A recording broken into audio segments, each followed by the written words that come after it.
All right, what's going on, Legion fans? It is a wonderful day because we are getting more and more movies out by Movies the are moment, back. man. And we get Movies in theaters we get are to back. go to theaters again. That's right. Man. And it's weird because there's not a lot of people there, but the people who What did are we say there was are the first excited, time man. in like It was the 18 first time. months? Yeah, it's been over a year since Yeah. we sat in a theater. I And know, that's insane. in fact, to the me. theater we went to, and if you guys follow us on social, you would have seen it. We yeah, took pictures of TikTok it. specifically. Welcome to our TikTok, by the way. Yeah, if you're not following, follow. They still had the New Mutants poster up there. Yeah. from back before They the had pandemic a actually ton of happened. old posters Yeah, that yeah. they hadn't replaced yet since before the Yeah, pandemic. it's weird, but Yeah. hey, it's great, and it adds to what we can do, and we've You're got right. more You're stuff right. to talk about, current stuff to talk about. Finally, we've got I some stuff. love The it. last current thing that we talked about was Wonder Woman 84, and that was a Mortal disappointment. Kombat. Mortal Kombat. You both, were right. Both kind of disappointments, though. Both disappointments. Yeah. Not something high quality yet that we've been able to talk about. No, so this is cool. So this is something to be excited about. And, That's right. And we are both big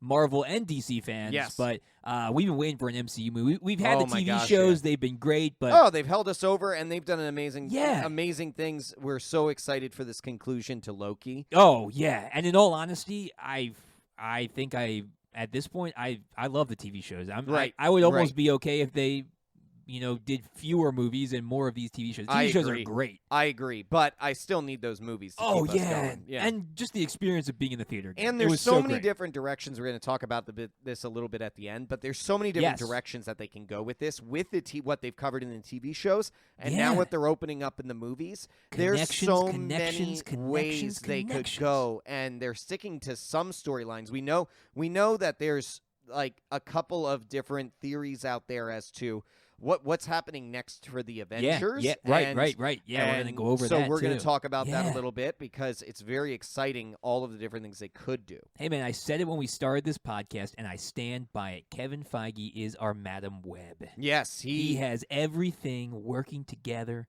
I agree. It's a beautiful thing. I agree, except I'm going to say this now. Okay, go for it. This Say it. is the first miss that I think he had in terms of timing in his web. I will also agree.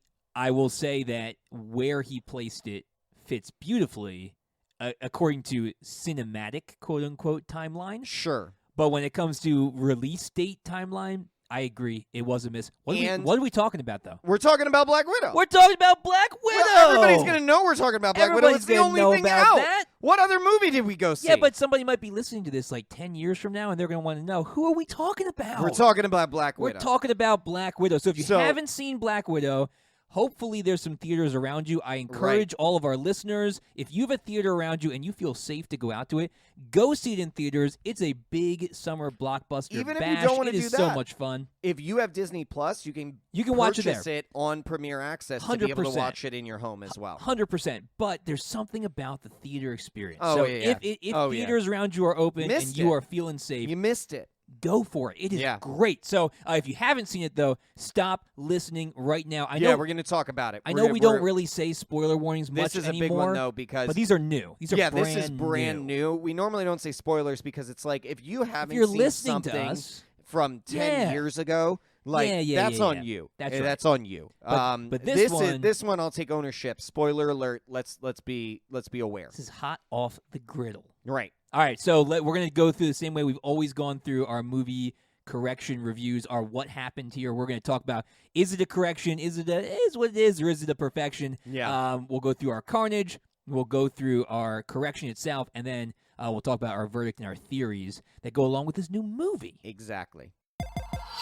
All right, so Carnage Report. Again, with it being a new movie, it's a little bit different. So we're going to look at what it made in its opening weekend, and then we'll look at its reviews, we'll look at its cast and crew, and then we'll talk about its source material. So the biggest difference is we don't know an overarching how much it made, but we do know it's making bank because it's Marvel. So it had the largest North American start since the COVID-19 crisis. Yes.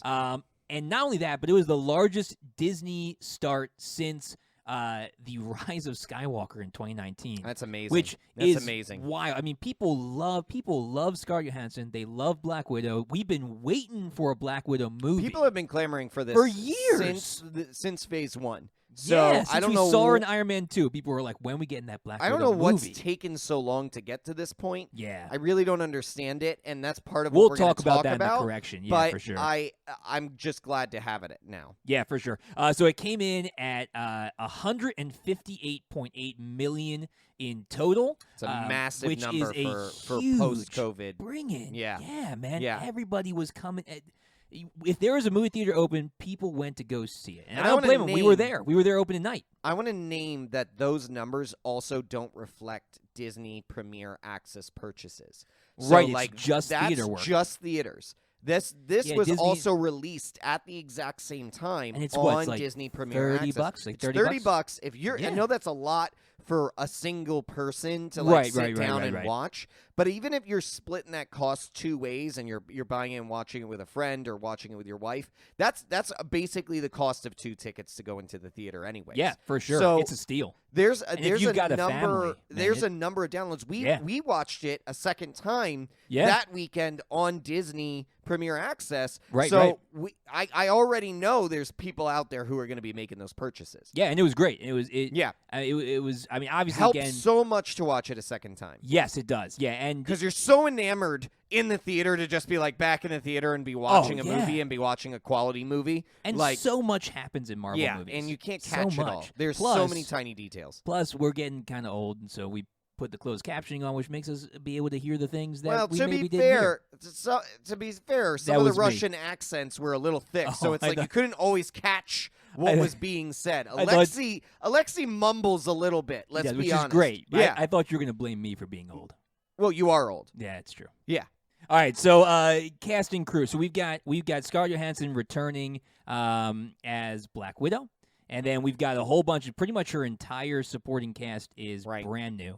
So we've got Florence Poe coming in as Yelena, phenomenal. Her fake Russian sister, which she was hats off to her. She steals the movie. Man, she steals the movie hands down. Yeah, Dave Harbour from Stranger Things coming in as Alexei, her Russian father. Again, phenomenal. Really great. The Red Guardian. That's right. Not Crimson Dynamo. Not Crimson Dynamo. He's not the Russian Iron Man. He's the Russian Captain America. That's right. Rachel Weisz comes in as the mother, Melina. Again, she was great. I love the quirky character take she did. Dry delivery of some of her lines is phenomenal. Like, just at different points in the movie, 2 specifically stand out when she blows up the one engine. Yeah, and she's like, is alerting her daughter. Landing. And then the other when she's, I'm clearly injured. Like, she was great, and she was a different kind of comic relief. She wasn't like the snarky, like Yelena's very snarky. Yes. And she was just much more, like you said, the dry. There was a lot of comedy that was delivered in different ways. Sarcasm, dry comedy, like cutting. There was a lot of different types of comedy. It wasn't like Thor Ragnarok, which it was pretty much all laugh out loud, hilarious ridiculousness. It was a lot of more intellectual stuff at different times you had to dig into. Yeah, and little bits of like, did you catch what they said? It was really good. All right, and then 2 more. We got Ray Winstone coming in as Dreykov, the leader of the Red Room. I love Ray Winstone. He did great. I love him in pretty much everything he does. You know, I think he's great as an actor. He really played I mean, it's terrible to say, but he's a great villain, and he played like one of the worst kind of. He was a human trafficker, right? And he just like every time he was on screen, your skin crawled. It was like when he got near the girls and he was talking to them, and it's like, ugh, no emotion. Oh, yeah, it was gross. Nothing. Man. There was Creepy. Nothing there. Yeah, he was great. Dead behind the eyes. I loved him. I'm again spoilers. I'm glad. I'm sad he died because he was great. Like kind of. Well, maybe dead. All that we saw is you never know. I know. I'm just saying but in these he's things. Not superhuman. Anyway, You're right. And then William Hurt returns as Thunderbolt Ross. Coming in, enforcing the Sokovia Accords. Sickly as ever. Yeah. Well, again, he's had his character third triple bypass, something like that. Yeah. She makes mention of. Yep. It's got to be stressful trying to bring in superheroes. Yeah. Like, that's got to be the worst. He put that on himself. I'm going to say true. that it's his own fault. Well, yeah, I guess he volunteered for it, I guess. Yeah. I don't know. He's the one who went after him with the Sokovia Accords. That's well, on him. The UN passed the Sokovia Accords. He was just the guy who forced who had to it do through. Come on. Yeah, maybe a little bit. All right. At this point, as of today, which is July 12th, Monday, July 12th is the day we're recording it, because it could change by the time you listen to this, but if you're listening into it that late, then get on your game. Yeah. Black Widow stands at an 81% by critics on Rotten Tomatoes, with a 92% for the audience scores. I'm going to say here, okay, this is skewed, okay? This does not deserve that high of a rating. Agree. And it is a good movie. I'm a diehard Marvel fan. I'm going to start by saying this is a good movie. It is solid MCU movie. This is not a correction. I wouldn't put it up there in terms of a perfection. Not quite. It's not a perfection. No, it's close. It's close. It could have been. And there are some things that were easy fixes that could have changed it into a perfection. Agreed. However, I need to say this is a COVID skew where people are just happy to see any new movie, and so they are overly inflating the scores on this Marvel movie. I read one critic who said this is the best Marvel movie of all time. Yeah, and I'm like, this is absolutely a lie. I tweeted that right afterwards, and I was before like, we even absolutely saw it. not. Yeah. I hadn't even seen it yet. I can tell you right off the bat, it is not the best. I didn't need to see it to tell you it wasn't going to be the best Marvel movie of all time. Are you kidding me? It was good, but it wasn't the best. No, Definitely and not. so but people they're drunk on new Marvel movies. Exactly. Or new Marvel content. We've been getting WandaVision, Falcon Winter Soldier, Loki, now Black Widow. People are just hype, man. They're hype about Marvel. So this is inflated. I'm gonna say it's inflated. It's not as good as they're portraying. So what? So out of 100, what would you give it? I don't know. I think this is difficult. We've talked to about say. this We've a lot. Talked about this quite a bit. It's tough. And hearing those scores, skewing it with other Marvel movies, and then I think the biggest thing, which we're going to talk about, is timing that killed it. Yeah. I don't know. I probably would score it. I would probably still be around where I had said before, which is around a 70. Yeah, I would probably have it around a 70% at this point. Yeah. I think I think it is good, but here's the thing that people have to realize: Marvel movies can't be taken individually on their own. You want to, you would like to, but they can't. They're part of a bigger picture. Of a larger story. And their contribution to that larger story, how they play into it, and what you take away that builds in that larger story, all needs to factor into the quality of the Marvel movie that you are getting. Definitely. And this just didn't deliver on a lot of those things. It honestly, at the time that it came out, didn't give us much of anything new going into this next phase of the Marvel development and the story that's coming up. Right. Truthfully, it gives us Yelena, and that is it. Yeah. That is really all that we have that we know that right now that we know is going to be going into this larger story. And so, truthfully, again, spoiler, there's an end credit scene. Let's hold that till we get to our verdict. You're going to hold me I'm going to hold you on that. I'm going to hold you on that because we got to get moving. We're still in the Carnage Report. Will we get through this? And we can. All but we got to do source material All right, first. I'll hold. So go ahead. The biggest source material for this movie is not only, I mean, obviously we know the previous Marvel movies play into this because we do see a lot of kind of cracks being filled in and little bits of stories. I mean, right off the bat, for movie-wise, the biggest one that plays in here is Civil War. Yes, of course. We know that is the right movie that comes right before this. That is in timeline when this is taking place. We see Thunderbolt Ross hunting down Black Widow after being in violation of the Sokovia Accords. And we know Hawkeye and Falcon and Ant-Man are all imprisoned on the raft. Right. And we know Captain America and Black Widow on the run. Right. So those play into it. But when it comes to comic source material, which we do like to talk about. Sure. And the reason why most Marvel films. To talk about. Yeah. Why most Marvel films do as well as they do. They stick to it. Is because they stick to things. To comic source material. Yeah, and this one, now I'm not hugely versed on Black Widow, so I had to do a little bit of research, but this is no different. So the Black Widow Deadly Origins series is where they pull a lot of their inspiration, not only for the iconic white Black Widow suits that they wear, like the snow suits, is pretty cool, but also the idea of Dreykov controlling the widows with nanotechnology or genetic manipulation. And also the idea the Red Room is located in the sky. Right. So they pulled series a lot from got this pulled series. a lot from there. So So I'm glad to see that. When we first saw the movie, one of my complaints was, why is the Red Room in the sky? I think it's kind of dumb. Yeah. But I hadn't read the comic, and so then I looked at the comic, and I'm like, oh, okay, they actually Makes got sense. this from the comic. Yeah. And so it's like, I had that's no fine. problem with the Red Room being in the sky. I hadn't read the that specific comic either. Yeah. But I actually liked it being in the sky because they had alluded to several times throughout the film that it was constantly in different places and constantly moving. And that's why they couldn't find it. How could you do that without it being some place that could actually transport effectively? Yeah, exactly. So that was fine. So they pulled a lot from the Deadly Origins storyline, and they were very true to it. I mean, so even with some of the Black Widow and Yelena interactions and things like that. So it was cool. So I'm glad that they stuck pretty close to that idea, and they just kind of, like they usually do, morphed it into the MCU universe. Yep. So cool. All right. So that's our Carnage Report. Let's jump into our discussion. Yeah. I think it's just a discussion. It's just discussion. It's I think not it's really just a correction. This isn't a correction. No. Yeah. We're going to talk about some things we like. We're going to talk about some things we don't like. Yeah, well, and we always don't like things. Yeah, I mean, can't not.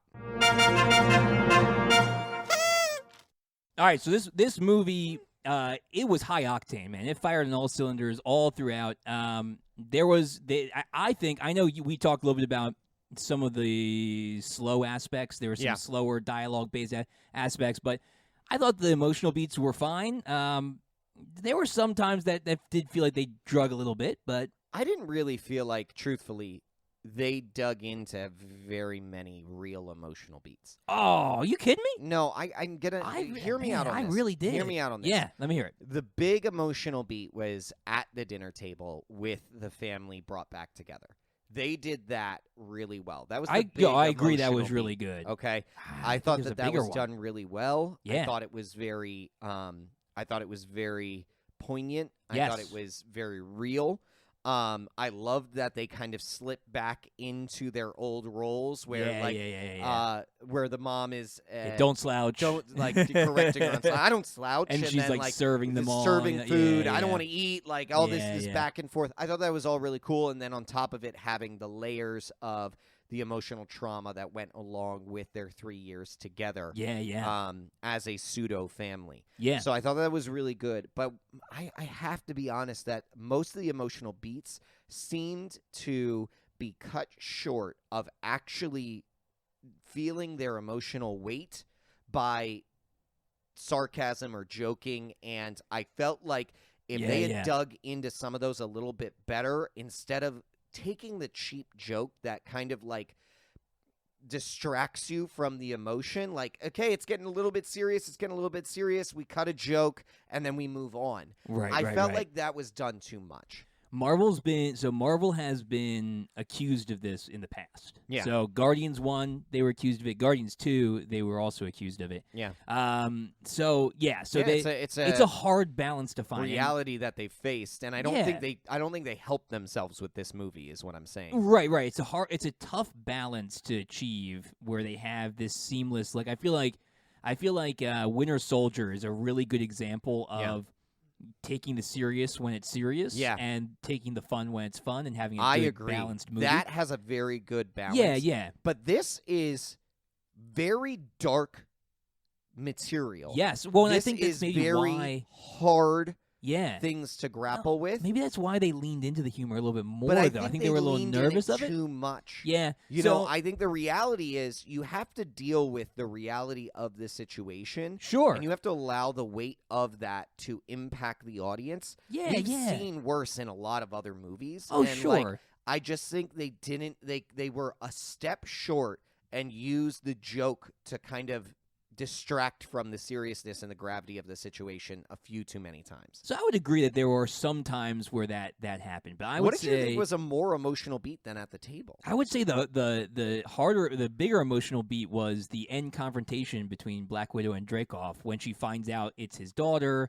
and she finds out that there's hundreds of widows all around the world who are being controlled by him, and she sees all the faces come up on the screen, and she's going through that realization of how deep the Red Room was. That was a really good emotional beat. And I will say that. Well, I don't think this one's bigger. Because the thing that I want to say, the thing about that one that really got me was when Widow asks, "Can she hear me?" Yes. And he digs into her yep. to say, like, "Oh, are you trying to make amends? It is too late for that." And I thought that was really, really good. So I don't disagree that was a deep emotional beat, but the whole film revolved around family. Right. That was that was the nature of this film. So to see them at the dinner table together and the interaction that they had, and Melina not being honest about the fact that she knew that the neurological controls that she had created and dug into were being used on people. Specifically her own fake daughter. So I honestly, personally, I don't think she knew Yelena was specifically used. I think she knew widows were being used. But I don't think she knew Yelena was necessarily being used. But if she knew Yelena was a widow, it's the transitive property. I know, but I think she compartmentalized. That could be true. I think she just made herself believe that it wasn't impacting those people. But I agree that... I mean, you can do that easily by secluding yourself and testing only on pigs. Right, like exactly. Doing your work solely there. I agree. Yeah.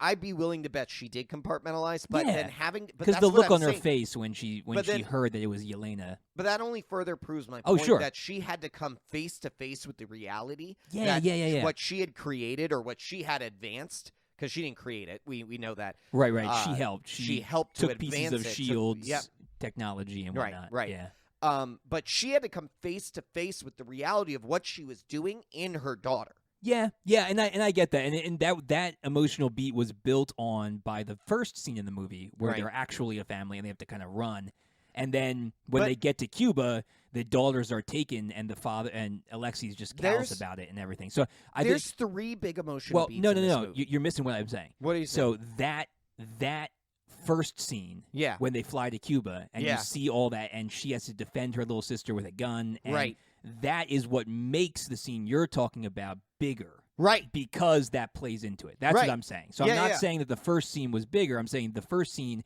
helped fuel that second scene to make it bigger. But for me, the third scene that I mentioned in Dreykov's office was fueled by my previous movies I've seen with Natasha.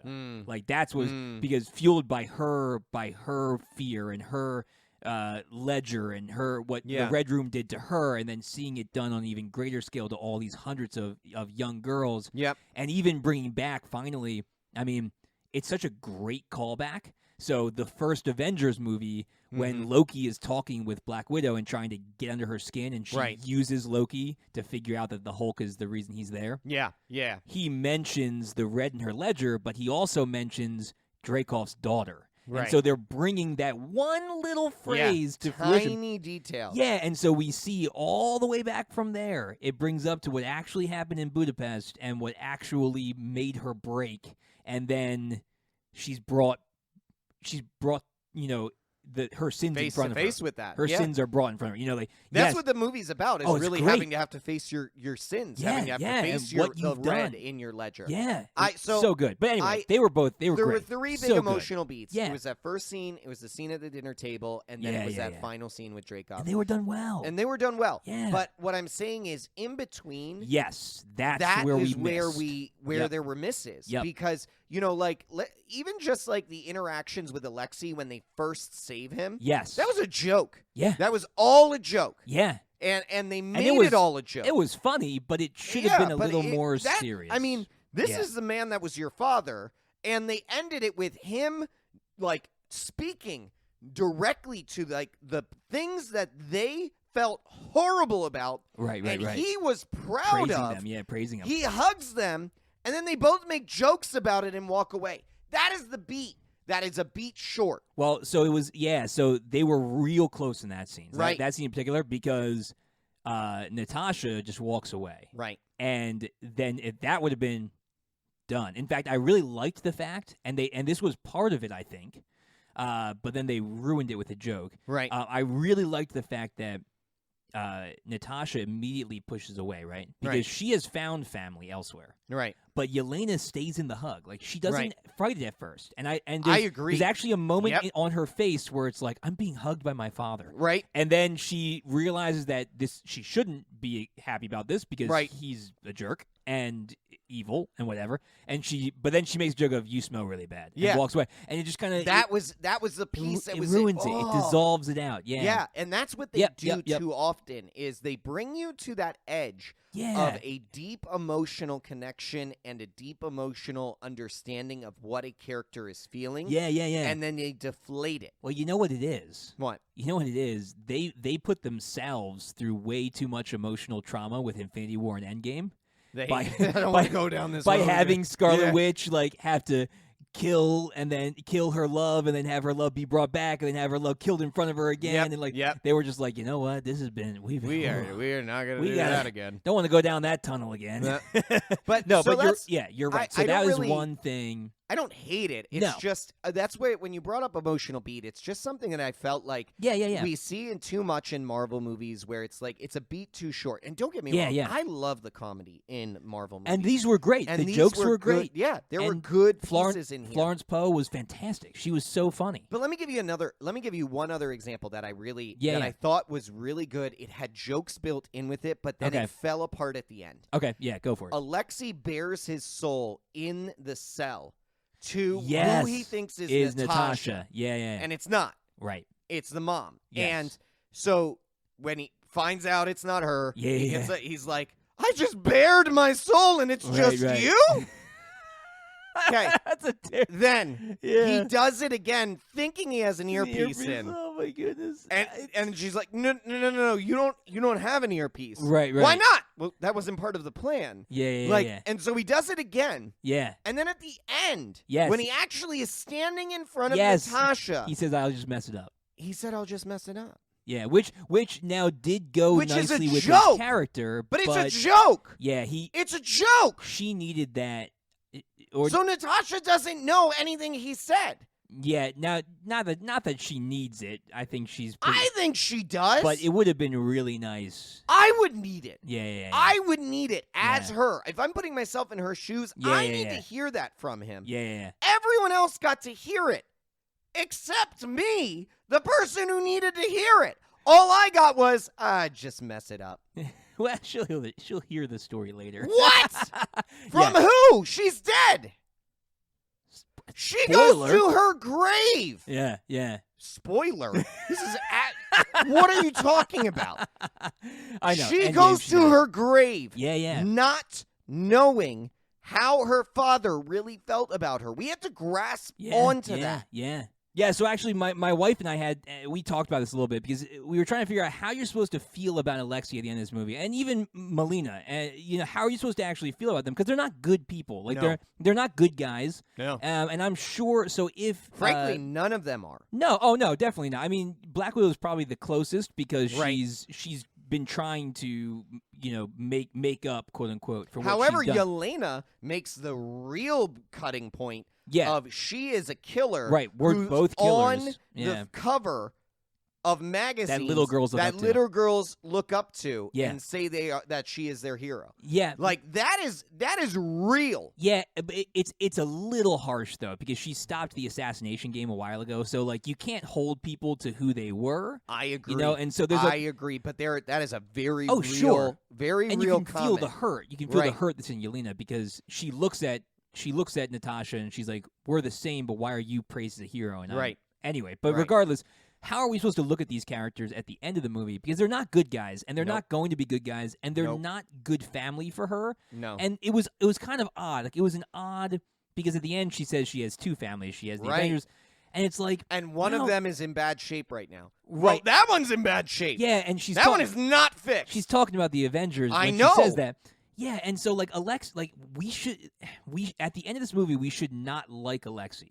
Like he's not a good guy. No, he has made some soul searching and some like growth, like a little bit, but he still praises killing, and he's still a bad guy. So it's like, and I mean that soul searching happened in what, maybe a day? Yeah, well, I'd like to think it was from the couple decades he spent in prison that he had time to start thinking about it. But regardless, it's like, of all the people that she didn't get closure with, he's probably the best one to not have closure with because he's not a good influence anyway. Like, he's a villain. Like, he's a bad guy. It was weird. It was a weird feeling at the end. She only has closure with Yelena.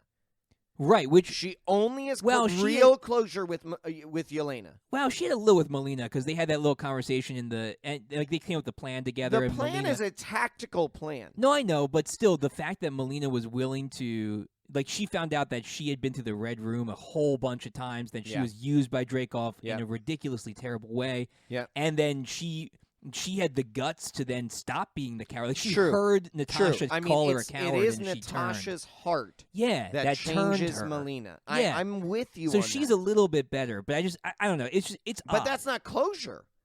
No, well, I guess yeah. Well, yeah. Well, I'm assuming they hoped there would be more closure later. They didn't know she was going to die in a couple years. Right. But anyway, yeah, it's just, it was, I agree, though, that back to our original point, we got a little bit on a tangent there, but there were some really good emotional beats in the movie, but the filler spaces fell flat on those emotional beats. Right. They used too many jokes. They didn't commit to their source material because the material of the movie, like you said, is super heavy. It's all about human trafficking. Right. And there are some really heavy spots to it, but there are also way too many lighthearted spots. Right. So I want to shift gears. Yeah, shift it. I want to name the biggest issue with this movie because I think it sets the tone for everything else. Go for it. The biggest issue with this movie is the timing of when it came out. Yes. This movie coming out now. Yeah. In Phase 4, or like right before Phase 4. No, whatever. It's technically a Phase 4 movie. It's technically a Phase 4 movie. Even though cinematic timeline-wise, it's a Phase 3 movie. Right. It makes no sense being here. It doesn't at all. It doesn't fit, and because of that, it falls into this problem that we're facing where the movie is essentially, and I want to name this, it's essentially irrelevant to the overarching storyline that Marvel is casting. Agreed. It is nice to get to know more about Natasha and her family, her background, all of those things. But it doesn't contribute to anything that is coming up other than the end credit scene, which is what I was talking about, where we could have just had that end credit scene, and that would be the only thing that we needed that actually gives us any information for the future. And everything else is just filling in a gap that had been created previously. This movie should have been and this movie should have been released. I could say as early as Phase 1. But the place that you would have to change things. Listen, you would have to change certain things. Sure. Don't get me wrong. But I'm thinking more tonally. Phase 2 fits better because Phase 2 was like Winter Soldier. You're right. Like You're right. Phase so 2. tonally there. Yeah. But the place that most logically it fits is right after Civil War. Right. Like what is happening with Natasha? Yeah.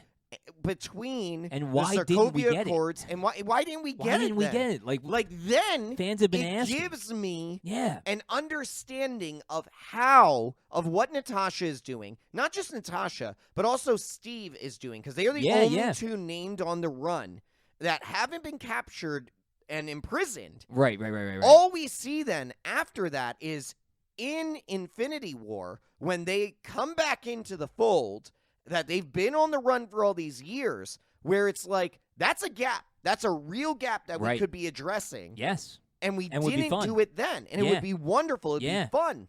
But because of it being released now, it falls flat for everything else that is going on and being set up. That's true. We are you're past right. Natasha. We are past the original Avengers. Yeah. They are done. Which is fine. We are setting up for many different options for what's going to be happening in the future. Yeah. This just doesn't fit here.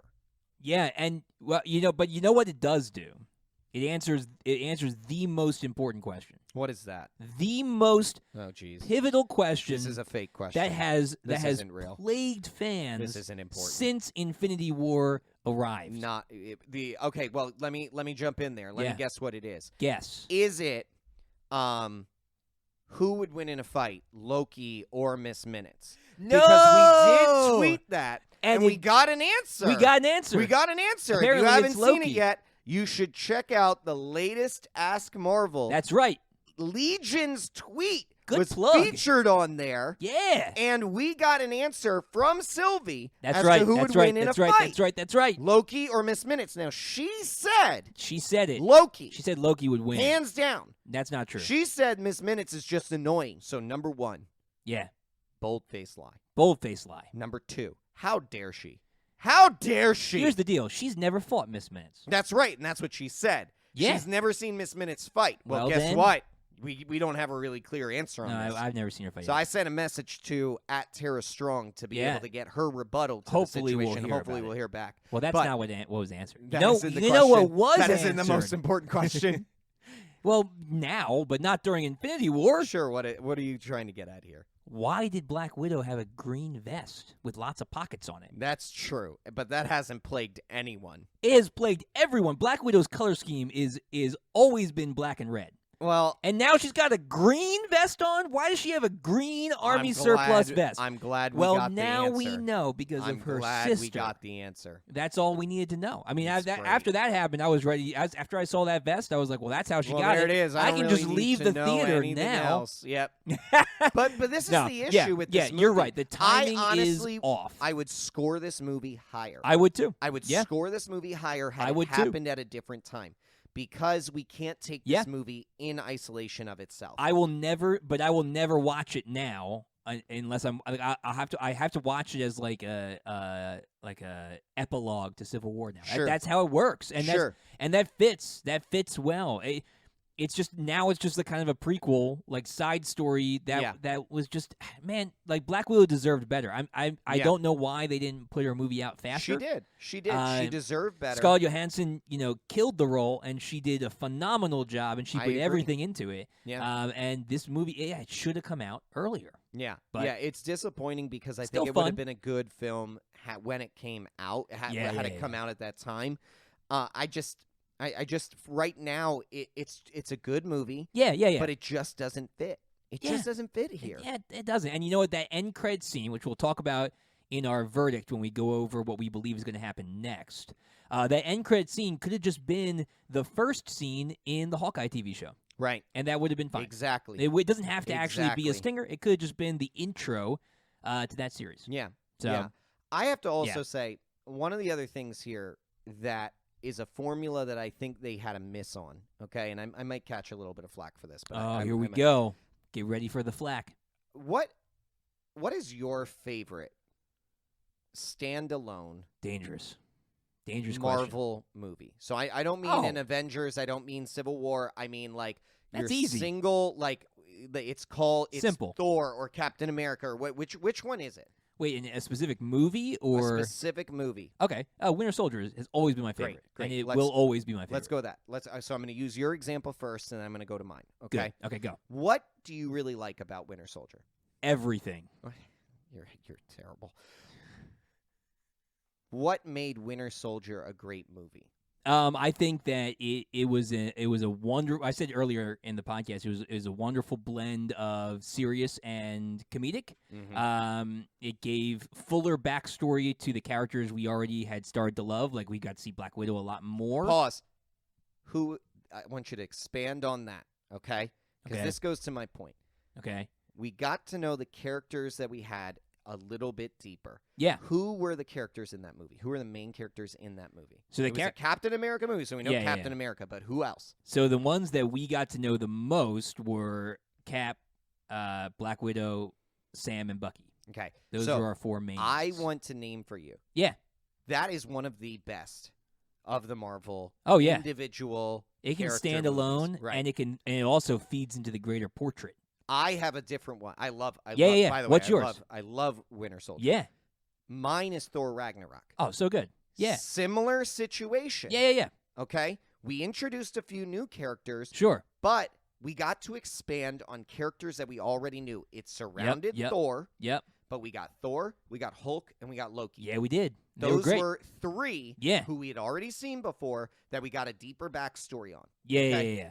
I think they made an error here in not bringing some other characters in who, not to take away from Natasha. You mean other characters we already knew? That we already knew. There you go. Yep. All new not new characters. They brought in some new characters. Right, they were great. Which both of those movies, both Winter Soldier and Ragnarok did. Right. Ragnarok brought in Valkyrie. Winter Soldier brought in Sam. Exactly. Yeah. So we got that with both of those. So I'm not saying take away introducing new characters. What I'm saying is bring in some of the other characters to enhance. Yeah, it's true. To enhance the movie. And to enhance the interactions. Yeah. So my point here is I do believe there is a miss that they didn't do that. Yeah. And they didn't bring in, for example, I think the best one would have been Cap. I'm going to disagree a little bit. I think Cap would have been the best one of what was available. Because we have to think about who's imprisoned and who's not. Right, that's my point. That's my point. I think the best one would have been Hawkeye. Oh, I mean, that would have been agree with the you. greatest. I agree with you on that. I'm not disagreeing with that, but I think Cap and Nat's if you're going to keep it at the same time. Yeah. But if you're going to keep it at the same time period, then you need to Hawkeye's in jail. Cap is still available. He is the one running around with her who ends up saving a bunch of people and doing work between the two, between Civil War and Infinity War. I'm going to pause you right here and just name it. We're not going to actually go back and retalk, but this is actually the verdict. We're going over what's going to be better about it. That's fair. So, bing. That's fair. Verdict. Cue the verdict card. We're in the verdict. I got it a little twisted and turned here. That's okay. I got a little bit twisted and turned because this is a weird weird episode. Now, but here's the thing. So going off of that, I agree 100%. And I still think I'm not saying this. I want to be clear. Yeah. I'm not trying to bring in Captain America to take away any of the way from her. Any of the light away from Black Widow. I want the focus to be on her. Yeah. But I believe him being in the storyline would enhance the storyline more, and it would allow us to get a better understanding of their interactions during the time period between Civil War and Infinity War. Yeah, but Chris Evans comes on the screen and all the eyes go to him. I know. No, but I agree. That's a problem. It's a challenge. I can't say that on this podcast, but he has America's backside. Yeah, that's true. So, I mean, who's not going to look at that? So I agree with you that having a supplementary character from previous MCU installations would have made this better. But I would also say that this is another reason why this timing didn't work at all, because Cap wouldn't have worked. Here's why. Here's why. He needs to stay low profile, and if they're both together, they're going to ruin everything. So they had to stay away from each other at this point.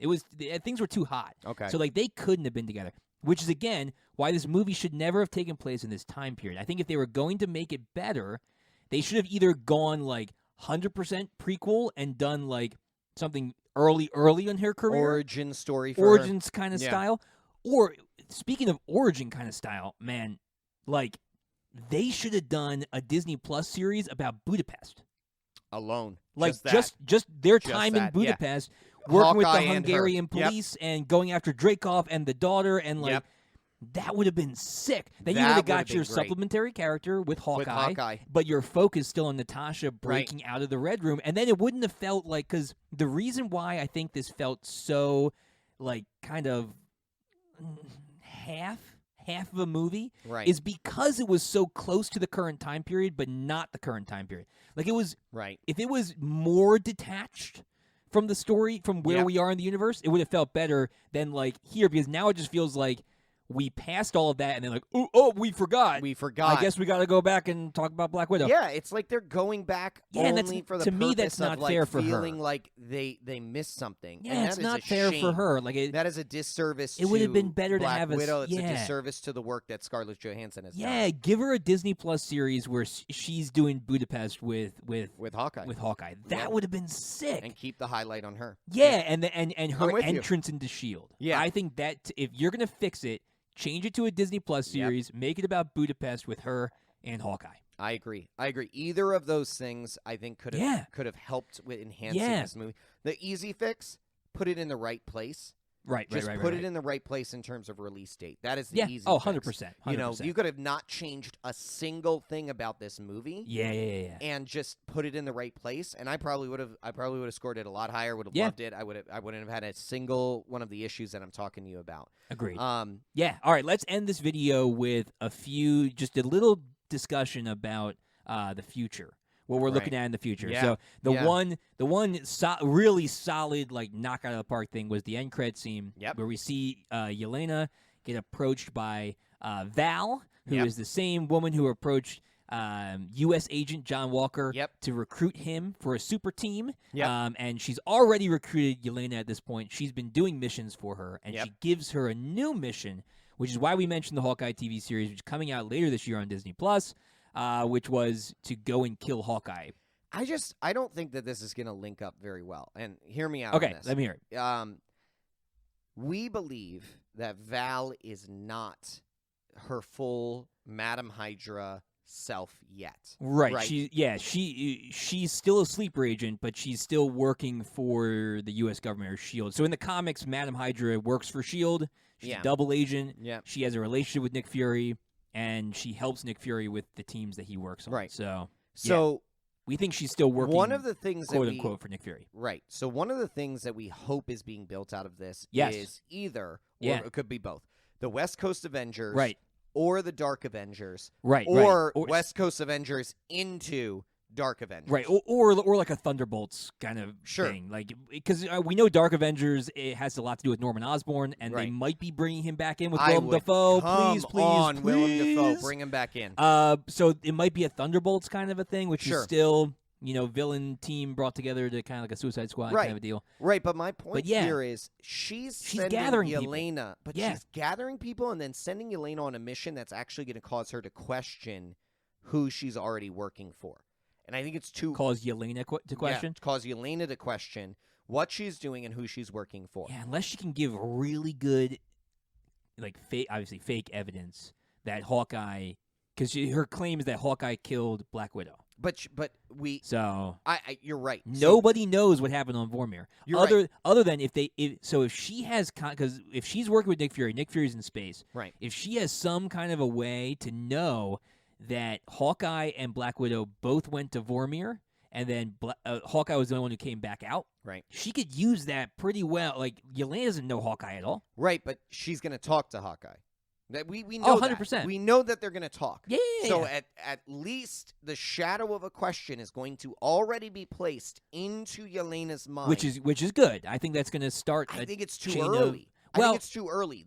We haven't even assembled this team yet, and we're already planting seeds of doubt. What about to this, separate though? What about this? What if Yelena just straight up kills Hawkeye, and the series becomes, because the series is really about Kate Bishop, right? So what if Yelena comes in and ends up killing Hawkeye before she even talks to him? Like, why? She's an assassin. I don't think they're going to do that. Maybe Jeremy Renner, they're going to kill him off that fast. He's done. Maybe this is his transition out. You're right. He's supposed to transition Kate Bishop into Haley Steinfeld into the handoff. Hawkeye. Yeah. So maybe Yelena comes in. That would be a huge epic thing. Now she goes and kills be him. That would be the only way that I see that work. Okay, and then you're setting up. This either West Coast Avengers or Dark Avengers or Thunderbolts versus the Young Avengers, which they're also setting up. Right, with Kate Bishop and Wiccan and Speed and Patriot and Miss Marvel. That would be good. That would be good. Man. But what I'm afraid of Ironheart. is there'll be too much of these conversations that are going to come up. We're going to plant seeds of doubt for Yelena's who Yelena not a talker, is working man. for. Nah. Or Yelena is working for Val. Who am I really working for? And then we're not even going to really get this formation of this Dark Avengers team completely. Yeah. I'm rooting for Dark Avengers. Yeah, me too. That is going to be the best next step. I believe it's going to be the most fun. I want to see. I'm the villain guy. So I want to see more of that darkness. I want to see in the MCU. I also want to see, as we talked about in previous podcasts, I want to see villains win more. Yeah. So not in the overall storyline. Right. But have that fear. More of that actuality behind like plans coming to fruition for villains actually following through what they need to get done. Yeah. I want to see that more of that. So I want to see Dark Avengers. We've got the setup for a number of characters already with Yelena as the new Black Widow. With U.S. Agent. With the Abomination being shown in Shang-Chi. With the white... The white colorless vision. Yep. Like, we've got all of these characters starting to come together. Be cool. I want to see that be the next step. Let's do it, man. Well, we've got Great stuff coming up this year. Yep. We've got the rest of Loki. We've got Hawkeye coming out. We've got Shang-Chi. We've got Spider-Man. We've got Eternals. Yep. We've got so many things coming out. Here is to a great rest of the year and more Marvel movies, and we can't wait to talk about the next one. Thanks for listening to the Legion of Comic Correction. Don't forget to check out our other episodes streaming everywhere you listen to podcasts. We're also on the major social platforms like Twitter, Facebook, and Instagram. Just search Legion of Comic Correction. That's right. And make sure to check out our Patreon for exclusive supporter specials at patreon.com/Legion of CC. New episodes come out every Monday. And Wednesdays. No, just Mondays. And Wednesdays? I don't think we can do Wednesdays. We can do Wednesdays. All right, Mondays and Wednesdays. We'll see you guys next week. Same time, same place, same Legion.